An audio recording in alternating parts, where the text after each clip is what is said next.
Tomodachi! Today, we're exploring one of Tokyo's most vibrant and exciting neighborhood, ang Ikebukuro. Napakita ko na sa inyo Ikebukuro guys before, but today, i-explore pa natin mas lalo ang Ikebukuro at pupuntahan ng mga lugar kung saan ang pinupuntahan ng mga locals at mga tourists dito. So tara, let's go! So guys, nandito tayo ngayon sa Otome Road, known as Tokyo's Fangirls District, dahil ang mga merch dito ay karamihan para sa mga babae. Makakita rin kayo dito ng mga rare at exclusive items na hindi nyo makikita sa iba.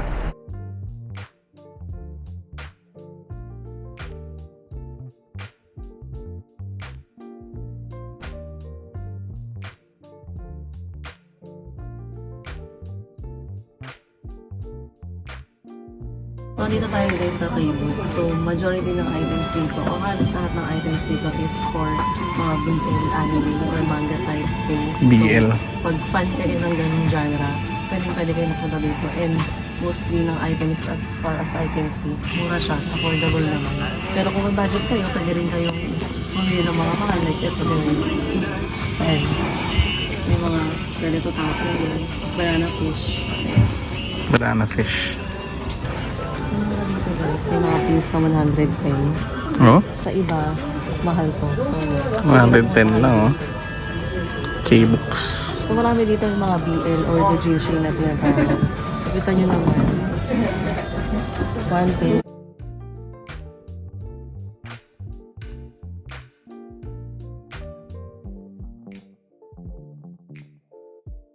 So guys, meron din palang map dito yung K-Books. No? Kasi yung Ikebukuro, they have 17 K-Book stores na mapapalibutan sa Ikebukuro. So, dito yung makikita kung ano yung mga products na laman per K-Book store. So, mas madali kayong mas madali niyong mahahanap yung mga items na gusto niyo.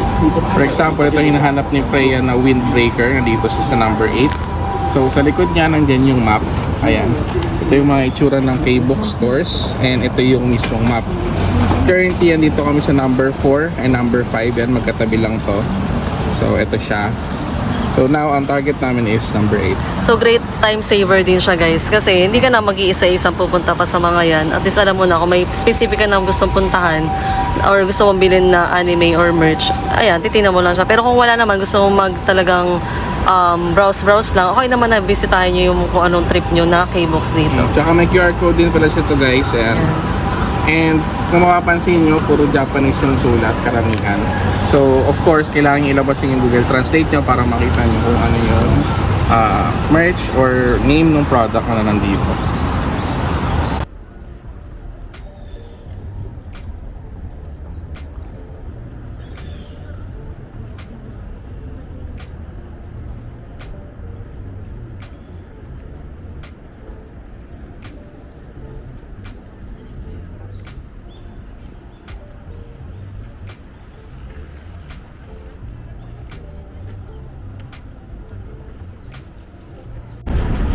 Number 7 K-Books. Ang laman ng 7 K-Books na to, ito siya guys. Yung map guys na nakuha namin ni Ken, we are not sure kung how long na kinikip nila yung mga merch na yun for anime or manga. So maganda i-check nyo na lang din palagi kasi baka nag-a-update din sila. And yun nga, di namin alam how often sila nag-a-update ng map. Yes, and tsaka itong maps na to guys, makikita nyo to sa labas lang ng mga K-Book store. So, tignan nyo lang ito, guide map nila. So dito na kami sa harap ng K-Books 8. So pasok muna ako. Check natin kung may windbreaker. Let's go.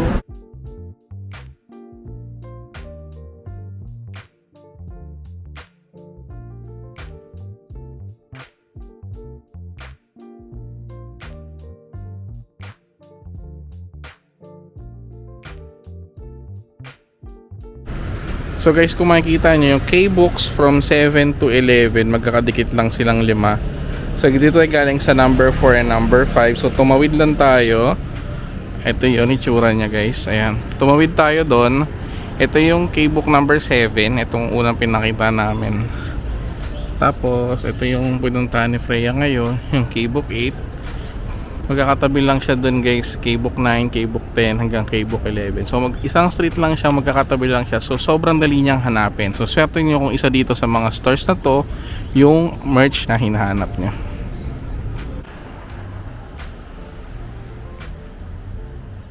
Ito yung number 3 K-Books. Ayan. This one, ito yung number 2 na K-Books. So, ang mga laman niyan is... So, mapapasin nyo guys, diba? 1, tas, ay, sorry, 2, 3. Tas dun yung mga 5, 6, 7, 8. Andun din yung Mandarake. So, isang kalsada lang talaga to. Yung Otome Road. Then, dun sa left side niya, napupunta namin mamaya. Dun yung Sunshine City. So, very accessible lahat ng mga stores dito. Madali siyang puntahan. Eh, dito kami sa K-Books 1. So, dito yung mga popular anime merch na Haikyuu, My Hero Academia, Spy Family. Ayan, makita nyo sa entrance. Nakalagay agad siya. So, ayan. At ito na, ang idol niya.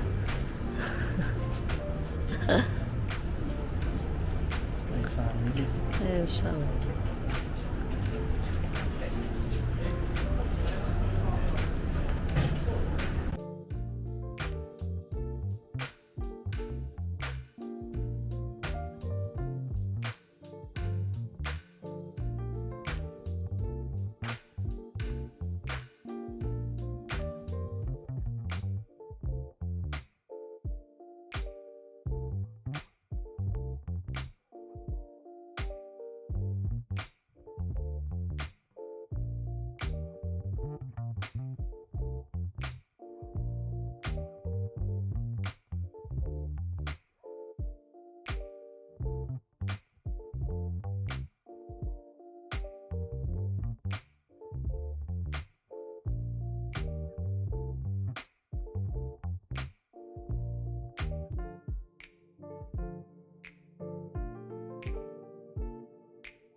So guys, nakita niyo naman yung mga pinamili natin ng mga keychains kanina. No? So, ang halaga nun is 3,300 yen. So, pag nag-shop kayo dito sa K-Books, meron kayong ganito. Ano ba to? So, 1,000 yen siya na scratch card. Pag 1,000 yen yung nagastos nyo, meron kayo isang scratch card. Since 3,300 yen, meron kayo tatlo. Tapos, yung lalabas dito is magagamit nyo as a discount sa next purchase nyo. So, may date siya, that's from October 1 to December 31. This year lang, 2024. So, tara, scratch na natin. Chuye! At least, naka-Julian ka rin. Ikaw. Ano ang kapalaran? Ano ang kapalaran? Preya naman guys. Baka swerte Preya.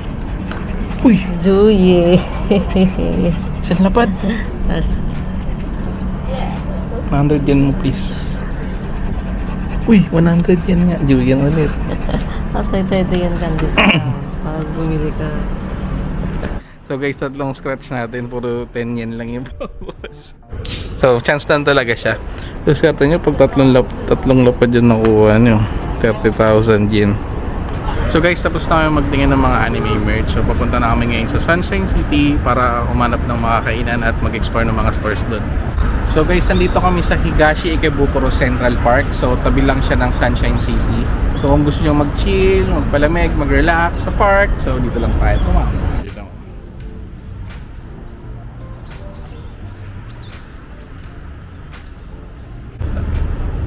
Naparang yung tubig.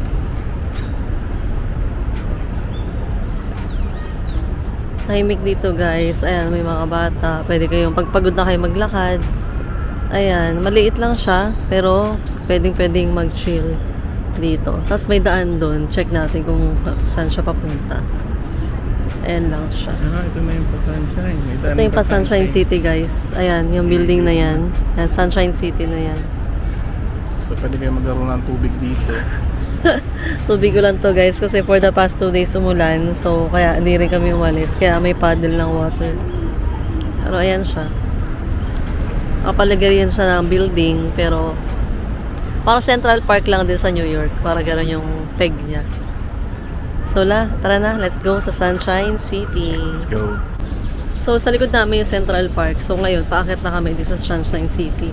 So, sa Sunshine City, guys, maraming times na kami nakapunta dito. Pero this is the first time na ipapakita namin sa inyo. So, ang makikita nyo dito, is parang mall lang din siya. So, maraming restaurants. Pero andito rin yung mga Pokemon Center. Andito din yung Namja Town. So, maraming parang mga specialty shops dito. So, papakita namin sa inyo later. Let's go.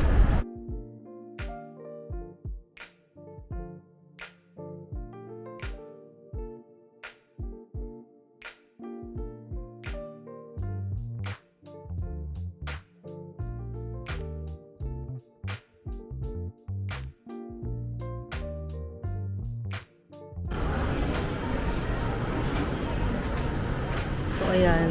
May shoes. Meron. May Merrell. Sa kabila naman, Columbia. So, ito guys, andito din yung Mugiwara store. So, maganda dito sa Sunshine City. Marami kayong makikita.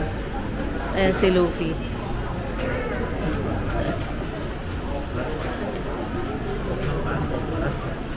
Ano yun?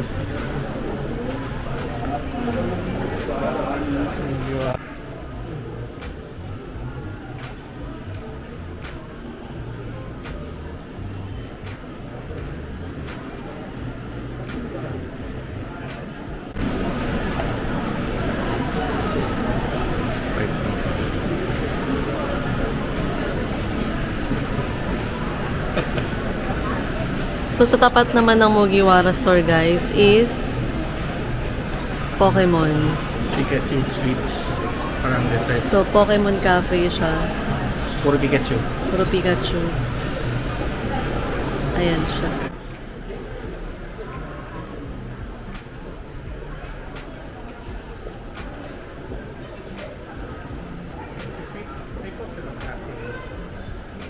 Ano ba yung Shinchan? So guys, ngayon lang ako nakakita ng ganitong store. No? Check nyo sa likod ko. Ayan. Crayon Shinchan na store. So, little laki niya guys. So, kung gusto nyo ipakita ang inyong mga kakayahan bilang anime fan at bilang Shinchan fan, punta kayo sa loob.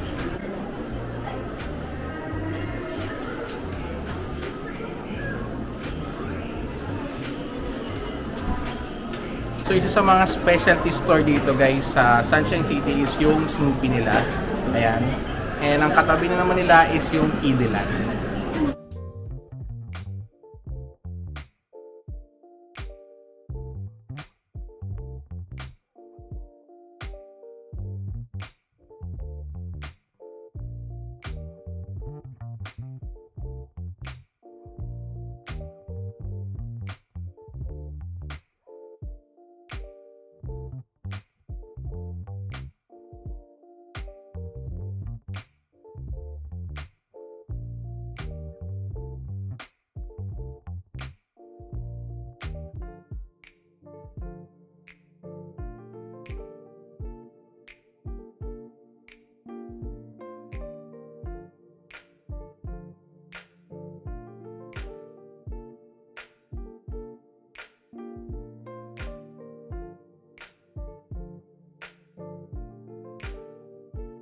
So guys, ito pala yung second floor. Pero tingnan nyo, sobrang daming restaurants dito. Cafe, kung ano-ano pa. Iba't ibang floor yan. B1, 2, F1. Oo. Tapos hanggang ano siya guys, 59th floor. Sky Restaurant. So guys, nandito kami ngayon sa basement 1 at nandito kami sa labas ngayon ng Ghibli Store. Ayan, kita sa likod namin si Totoro. So, tara, check natin.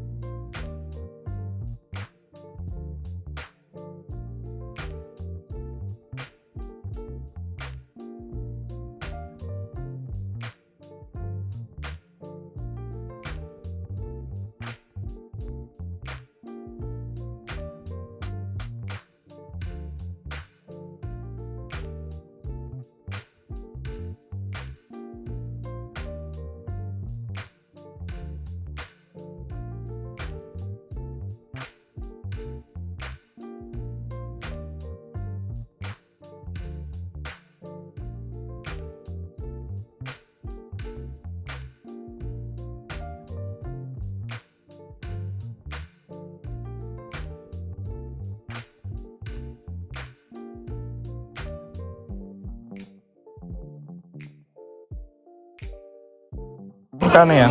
Ito, oh. Wallet. Wallet? Ang ganda. Magkano siya? 1628. 1.6 yen. Kasi ito naman 26. Yung pusa.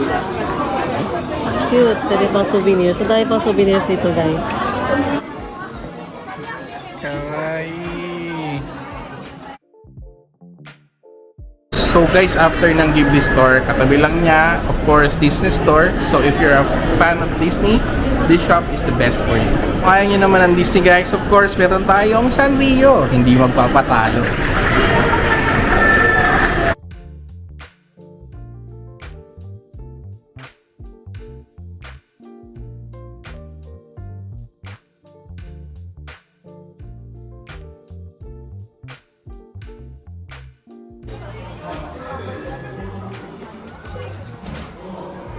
May mga damit din dito guys na mga sa Japan lang makikita ng mga brands. So, ayan. One way, make clear. May tax free sila pag naka 5,001 and above ka. So, pwede ka mag-tax free. So, check nyo muna yung mga store kung may mga tax free sila. Ayan. Ayun. Ayan. SC. Sa kabila naman, ito naman yung mga pang mga teenager. Ayan.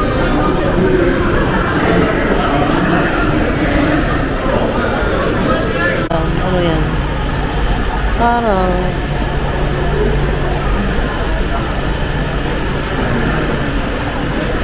sa ReZero.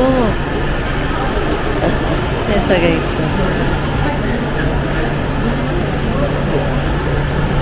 ReZero.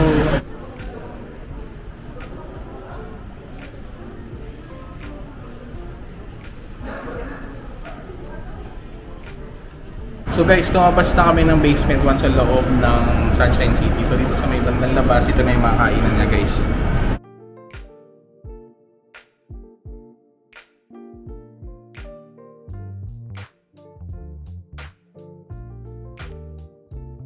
Guys, kakain tayo sa Huayna. Ay, yung Sunshine 60 sa likod. Ayun, Sunshine 60 guys. Sa Sunshine. Dito lang pala siya. Karugtong napupunta na sa train station T. Oo nga. Di ba? Ito lang guys, yung Huayna. Ito kami kakain. Sarap dito guys, sa try na namin before. Huayna. Tapos sa kanan mo lang, yan na yung papuntang train station. So very dito accessible sa Ikebukuro. Tara, pasok tayo. Ito siya. Ayan siya guys. Saan tayo? Diyan? Pwede. Sa tapat nila nag-asakto sa tapat tayo. Kasi dito tayo guys sa tapat ng mga nagluluto na chefs. So guys, waiting tayo ng order natin. So ayan, number 8. So total na binayaran namin is 1,400, 500. 1,400, no? 6,700 kami. So medyo mahal yung meal dito pero makikita nyo mamaya kung bakit. Dahil sobrang laki ng burger na to. Ito na guys. Told you. Ito ba yung akin?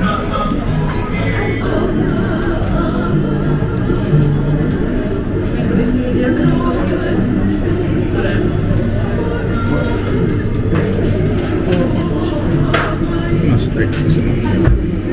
Look how big.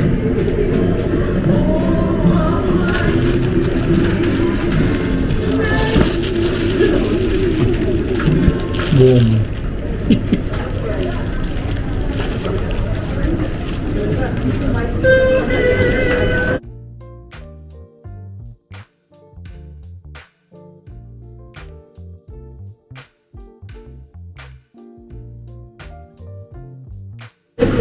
So nagbubook kami guys ng ticket for Sunshine 60 Observatory. Waiting siya. So ang admission namin na pinili is 5:30. May ticket siya. Ang ticket price niya, ayan, nag-load siya. So ayan, may booking sa tayo. So 503.50 lang yung binayaran namin. Since meron kaming voucher na ginamit. Pero ang original price na is, 530 pesos sa amin dalawa. So yan guys, na ipapakita nyo pag pumasok kayo doon. I-click nyo lang yung voucher dito, see voucher. So, ayan, lalabas na siya. Yan, ipapakita niyo pag enter na kayo ng, Sunshine 60 Observatory. So guys, tapos na kami kumain. No? Ngayon pupunta na kami sa Sunshine 60. So sa 60th floor yun. So nasa first floor pa lang kami. Medyo mapaguran to kasi yung 60 floors. Ay, doon lang, mag-elevator kami. So sa elevator yun, guys. Hanapin natin. Ito yung escalator niya eh. So mag-escalator tayo sa 60th floor. Hindi, for sure meron. Ayun, yun yung elevator. Ayan.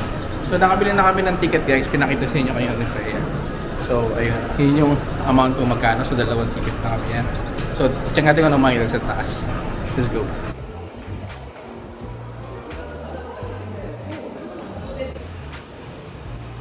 Ito yung admission niya guys. May ticket na kami. Ha?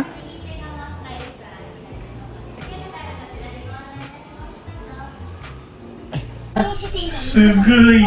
Dalawa lang kami guys, grabe! Tama to. Speed 400. 600 km per minute, nakakahilo.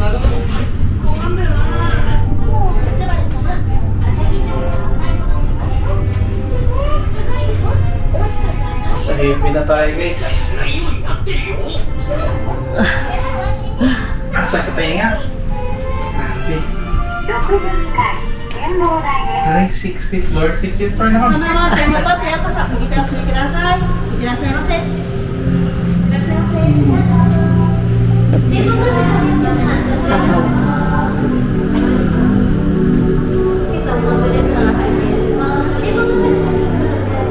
はい、2名様ですか。はい、ありがとうございます。 Ay, sige, chocolate. あ、青い。 Ay, talaga, okay.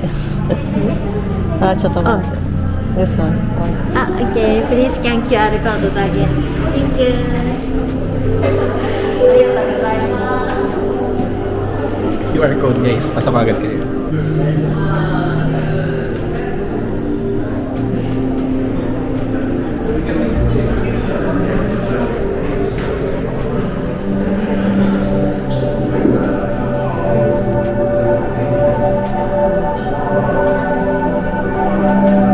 Babe, auto mo na.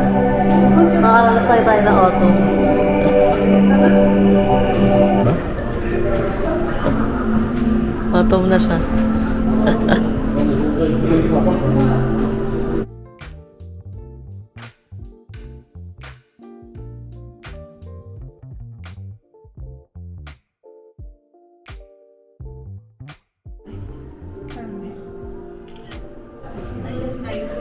Hmm?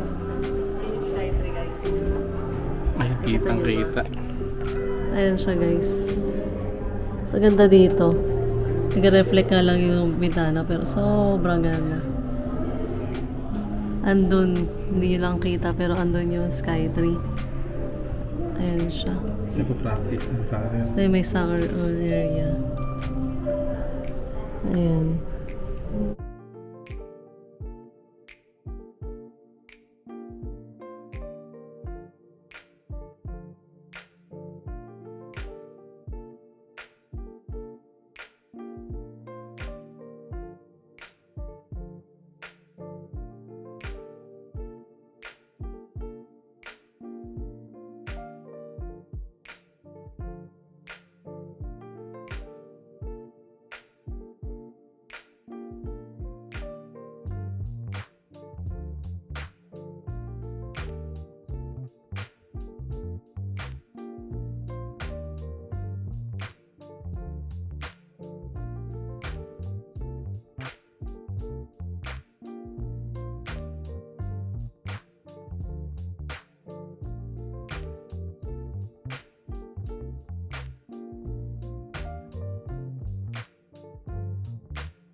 So guys, andito na tayo ngayon sa Sunshine 60 Observatory.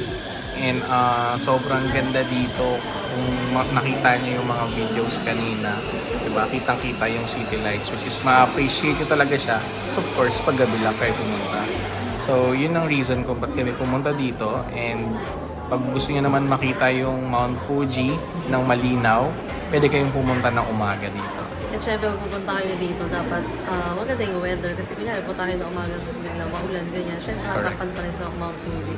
So, makikita nyo dito talaga yung Tokyo City Lights. Makikita nyo si Skytree, pinakita namin kanina. Though hindi siya masyadong visible, but sa end namin, very visible. Pero kung titignan yung likod namin, Ganda. City Lights. Maganda siya. Very relaxing. Tapos maraming kuhan dito, sitting. You can also bring your kids. Correct. Kung may kids kayo. Yung mga laruan ng mga kids dito. Mga pang-entertainment for kids. So, perfect siya destination siya to relax, to unwind, and appreciate the view. Family bonding din, syempre. Yes.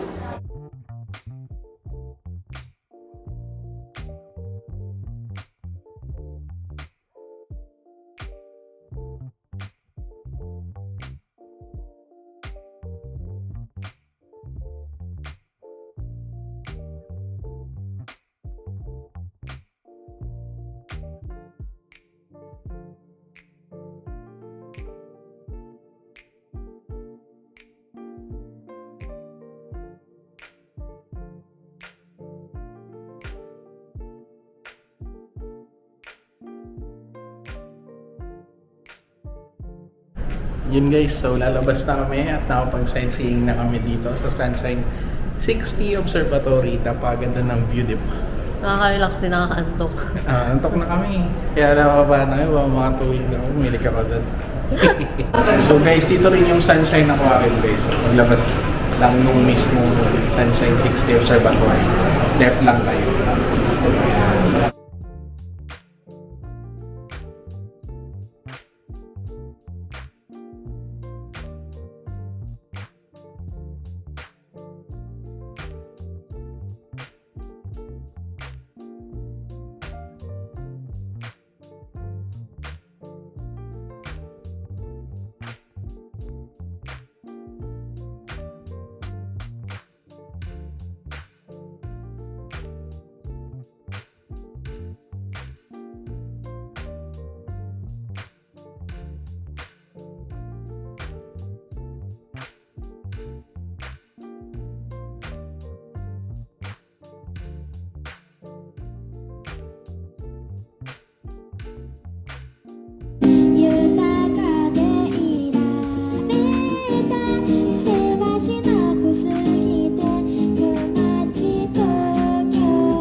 So that's it guys. Sana napakita ko sa inyo ang mga gusto nyong puntahan dito sa Ikebukuro.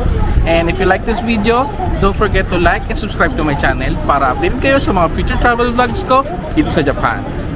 Mata ne!